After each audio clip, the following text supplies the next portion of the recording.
Hello adventurers, and welcome back to my channel. Today we are at Sinks Canyon State Park in Wyoming, and we're about to check out all of the beauty that you can find here, starting off with the nature trail. The nature trail departs from the Popo Aggie campground and it runs directly behind it in a big loop. Now this is one that has a private parking area just past the campground, so drive in, park in the area, and then enjoy. It is absolutely beautiful, and they have something kind of special here, a little suspension bridge.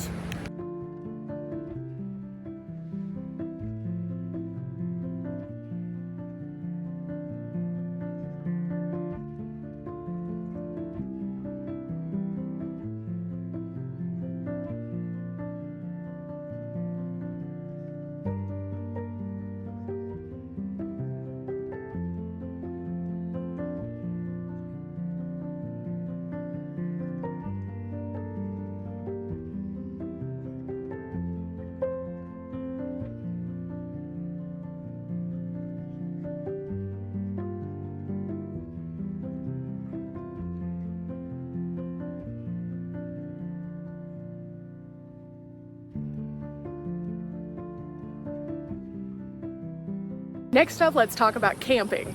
This area has some beautiful camping, but they do have some paid campsites that offer a few extra amenities.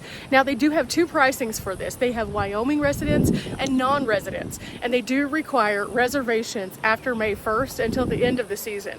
Now, this place books out really quickly during the weekends, and as you can see, it is a beautiful campground. I think this is a good one for you to check out if you are wanting something that is not primitive camping and has a little bit of extra something. Each site comes with a picnic table, a fire ring, and access to both trash and bathrooms. And if you're feeling a little extra adventurous, they also have yurts here. Again, check online at Sinks Canyon State Park to do your reservations and see what they have available. You never know what kind of experience you might be able to find, from tent camping to RVs to yurts. For our next stop off, you cannot miss out on the visitor center. The visitor center has tons of great information, from the history to the critters that you'll find and everything in between. It is an excellent way for you to come to the park and get acclimated to what you expect to find and get a map while you're here. You can find all of the trails, everything that there is to do, and so much more. Thank goodness for the visitor center, because snake warnings. Sinks Canyon is considered to be the corridor to the winds. It's a heavily timbered slope that is right before us, and it provides an excellent habitat for many species of wildlife. Here you can find Douglas fir, Oregon grape, mountain lover, snowberry, and wild rose, as well as many other shrubs, all covering the slope. And this is just one part of the amazing story here to find at Sinks Canyon. In the 1940s and 50s, most of the lower half of Sinks Canyon was purchased by the Wyoming Game and Fish Department to preserve and manage the important habitat for the wildlife. Through a cooperative management agreement with the State Parks and Historical Society, the canyon continues to provide critical winter habitat for many animals because it remains relatively snow-free and has food, shelter, and water available even during the toughest winter months. Additionally, at the Visitor Center, you can find the geology of the park through this unique display that gives you the time frame, the period, the geological unit, and the environment for which each of these stones were fostered. Stop inside the Visitor Center can not only get you information, but also teach you a little bit more about the world around you. For example, they have displays of all the different animals that you can find here in Sinks Canyon, but also some more information through books and also some live little critters. Now, they had a ferret and a couple of snakes in there today. It's pretty interesting. I went in the opposite direction and picked up something else. I picked up a patch. Now, I collect patches personally. They're a great way for me to share all the different places that I have been, but they have some other wonderful things, including t-shirts and, again, books, postcards, stickers, things like that. But behind the Visitor Center is potentially one of the most sought after things to see here in Sinks Canyon. You'll see, it's about to be epic. We're going to the Sinks. An overlook is just right up here where we can see it a little bit better, but there's also an additional overlook that we can go check out over to the side of the Visitor Center.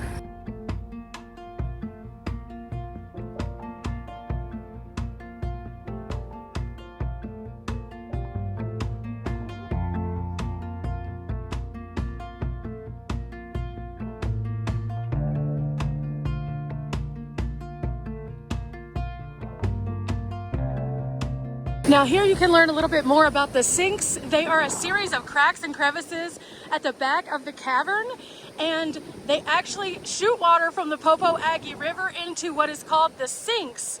And here you can find on the map, the sinks then have an overflow channel and also an area that the water goes underground and then ends up popping up over here, well down the road from the visitor center. And this is called the Rise Overlook and the Rise of the Sinks.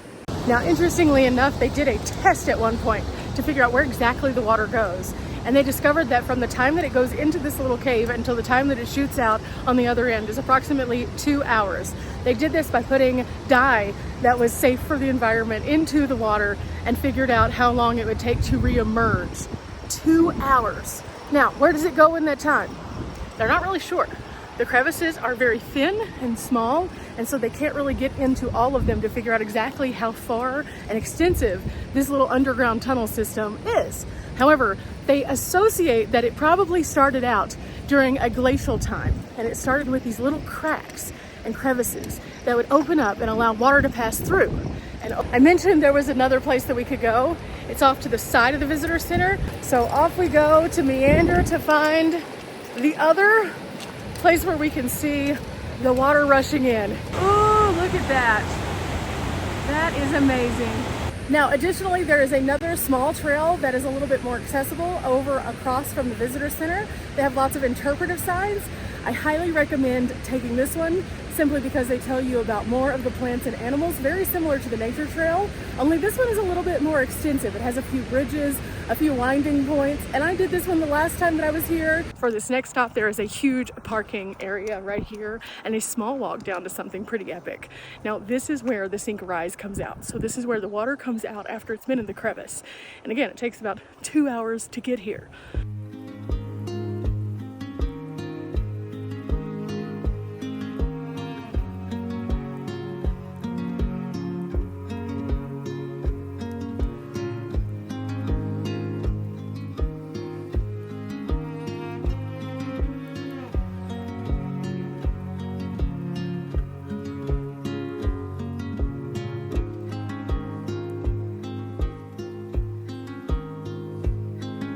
Obviously, with the temperatures of the water, trout really like this area, but they haven't figured out exactly why. They just stay in this one spot right by the rise. In fact, you can see that there are hundreds of them, and they are huge trout. They are not small. So they have engaged with some fun. They now have a feeding station where you can actually come and get food, and then you can feed the trout at this little viewpoint down here. Not finished just yet. We have one more stop off, and this is a beautiful waterfall hike that you can do that is a little bit down this road over here. Now, I did this one the last time also, and it has a beautiful, amazing drop that you can actually hop into the water and get cooled off on a hot summer day.